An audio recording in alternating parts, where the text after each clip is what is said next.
पंजन शहन सहाबिन मां हिकड़ो सहाबी हजरत अमीर मुआविया कातिब वही को बणजे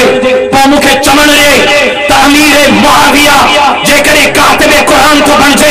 इहो इंतखाब भी रब जी जात थी करे पो इहो इंतखाब भी रब जुल जलाल तो करे पो अमीर मुआविया के वो एहसास मकाम तो मिले त अमीर मुआविया भी इज्जत वारो अजमत वारो छो त रब जो कलाम आला अशरफ जात जो कलाम कलाम भी फजीलत वारो घणी अचण वारो भी फजीलत वारो जंहिंजे मथां नाज़िल थे तो वो शख्सियत भी फजीलत वारी वो जेको रब जे हिन कलाम के लिखे तो वो भी फजीलत वारी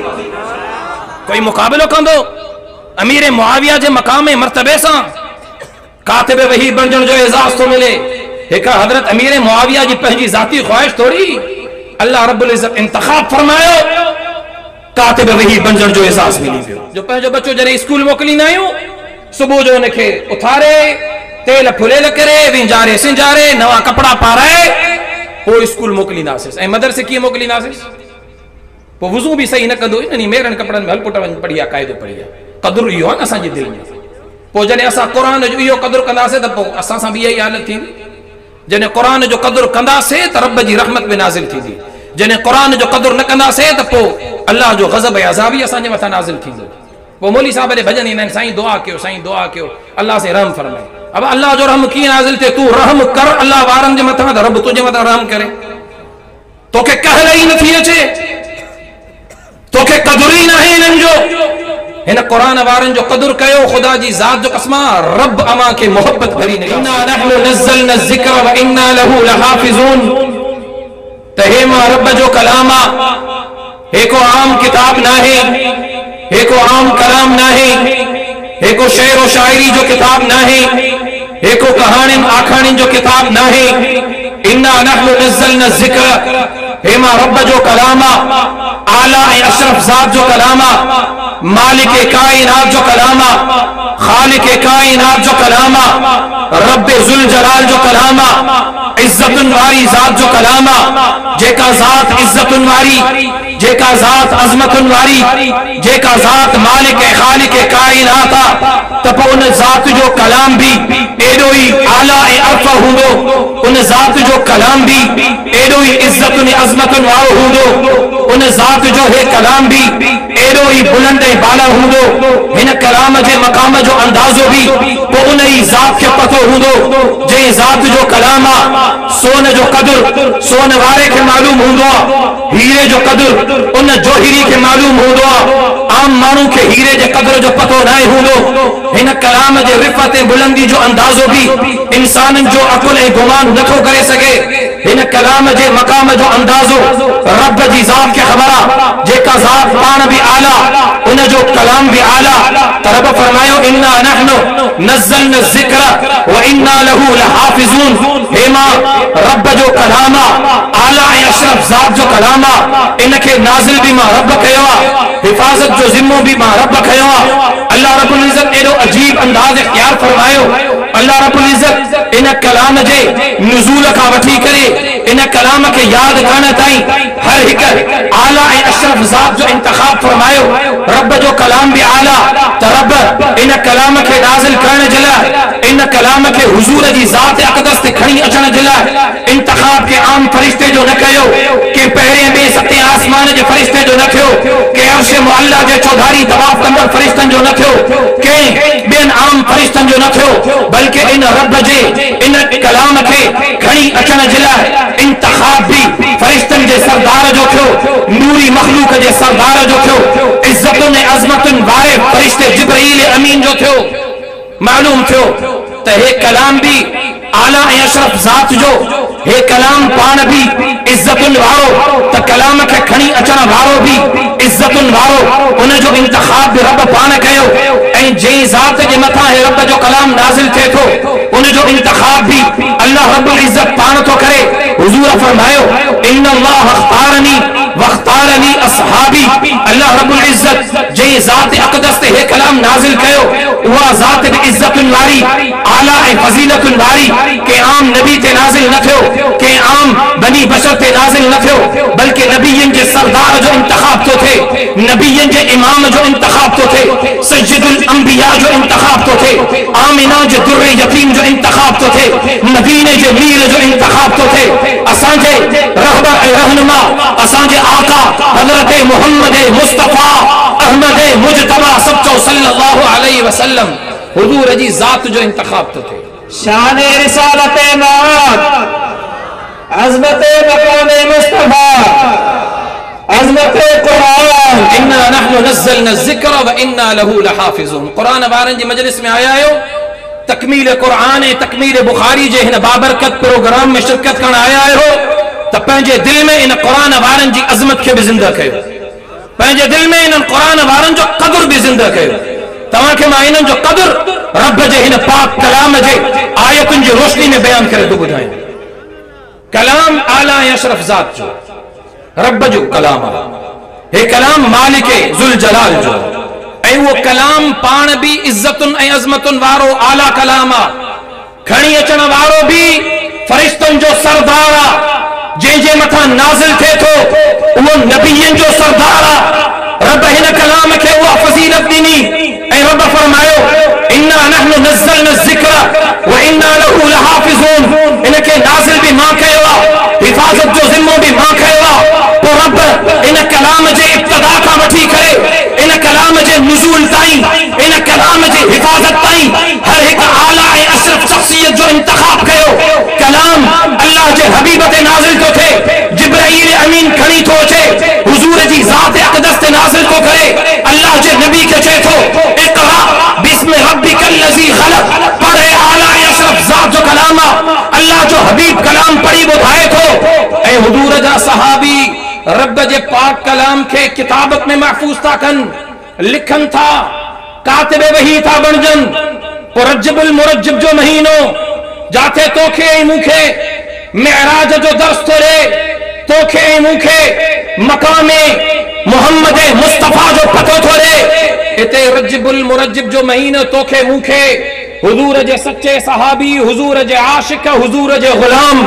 फातिह अरब व अजम, फातिह शाम, कातिबे वही जनाब सज्जदना अमीर मुआविया जे इज्जतुन अज़मतुन रिफ़तुन जो पतो भी दे थो। पतो जे मुझे मथा इहा जिम्मेदारी भी आयत थिए थी त असां हुजूर जे इन सहाबी जे मकाम खे भी पंहिंजे दिल में जिंदा कयूं। 22 रजबुल मुरज्जब उन कातिबे वही जे विसाल जो ॾींहुं आहे, ऐं कुछ हुजूर जे सहाबा जा दुश्मन, हुजूर जे सहाबा जा मुनकिर, अॼु जे हिन ज़माने जा भंगी हुजूर जे सहाबा जे बारे में गुस्ताखी था कनि, बकवास था कनि। उन्हनि खे ॿुधाइण थो चाहियां त तोखे हुजूर जे सहाबा जे मक़ाम जो पतो ई न आहे। अच त मां तोखे, अच त मां तोखे शान सहाबा, अच त मां तोखे हज़रत अमीर मुआविया जो मक़ाम ॿुधायां त अमीर मुआविया जो मक़ाम केॾो बुलंद हो, जो इन्ना नहनु नज़्ज़लना ज़िक्र व इन्ना लहू लहाफ़िज़ून। मां चयुमि त हे कलाम भी आला ऐं अशरफ ज़ात जो कलाम, पाण भी आला ऐं अशरफ, खणी अचण वारो भी फरिश्तनि जो सरदार, जंहिंजे मथां नाज़िल थिए थो नबियनि जो सरदार। त पोइ इन कलाम खे लिखण जे लाइ, इन कलाम खे किताबत में बंदि करण जे लाइ इंतखाब भी आला ऐं अशरफ माण्हुनि जो थो थिए, उन्हनि जो थो थिए जिन जे बारे में रब कुरान में फरमायो रज़ियल्लाहु अन्हुम व रज़ू अन, जिन जे बारे में रब फरमायो उलाइका हुमुस सादिकून, जिन जे बारे में रब फरमायो उलाइका हुमुर राशिदून, जिन जे बारे में रब फरमायो उलाइका हुमुल मुफ़्लिहून, जिन जे बारे में रब फरमायो उलाइका हुमुल फाइज़ून, जिन जे बारे में रब फरमायो उलाइका हुमुल मुमिनून हक़्क़ा, ऐं जिन जे बारे में रब फरमायो उलाइका हिज़्बुल्लाह अला इन हिज़्बुल्लाहि हुमुल मुफ़्लिहून। शान सहाबा, अज़मत सहाबा, शान अहले बैत। उन सहाबा जी अजीम जमात जो इंतखाब तो थे कुरान के लिखण ऐं महफूज़ करण जे लाइ। पोइ उन्हनि सहाबिन मां इंतखाब कंहिंजो तो थे, 5 शहन सहाबिन मां हिकिड़ो सहाबी हज़रत अमीर मुआविया कातिबे वही को बणिजे। पोइ मूंखे चवण ॾे त अमीर मुआविया जेकॾहिं कातिबे कुरान तो बणिजे, इहो इंतखाब भी रब जी ज़ात थी करे, पोइ इहो इंतखाब भी रब ज़ुल जलाल थो करे। पोइ अमीर मुआविया खे उहो एहसास मक़ाम थो मिले त अमीर मुआविया भी इज़्ज़तुन वारो आहे, अज़मतुन वारो आहे, छो त हे रब जो कलाम आला ऐं अशरफ ज़ात जो कलाम, कलाम पाण भी फज़ीलतुनि वारो, खणी अचण वारो भी फज़ीलतुनि वारो, जंहिंजे मथां नाज़िल थिए थो उहा शख़्सियत भी फज़ीलतुनि वारी, पोइ जेको रब जे हिन कलाम खे लिखे थो उहो भी फज़ीलतुनि वारो। कोई मुक़ाबिलो कंदो अमीर मुआविया जे मक़ाम मर्तबे सां? कातिब वही बणजण जो एज़ाज़ थो मिले। हिक हज़रत अमीर मुआविया जी पंहिंजी ज़ाती ख़्वाहिश थोड़ी, अल्लाह रब्बुल इज़्ज़त इंतख़ाब फरमायो, कातिब वही बणजण जो एज़ाज़ मिली पियो। इन्ना नहनु नज़्ज़लना ज़िक्रा व इन्ना लहू लहाफ़िज़ून। अल्लाह से फरमाए थो हे मुंहिंजो कलाम आ, हिफ़ाज़त जो ज़िम्मो भी मां खयो आ, ऐं उन खां पोइ हिन रब जे पाक कलाम खे सहीफ़े में महफ़ूज़ करण वारो, तरतीब ॾियण वारो, उम्मत ताईं हिन क़ुरान खे पहुचाइण वारो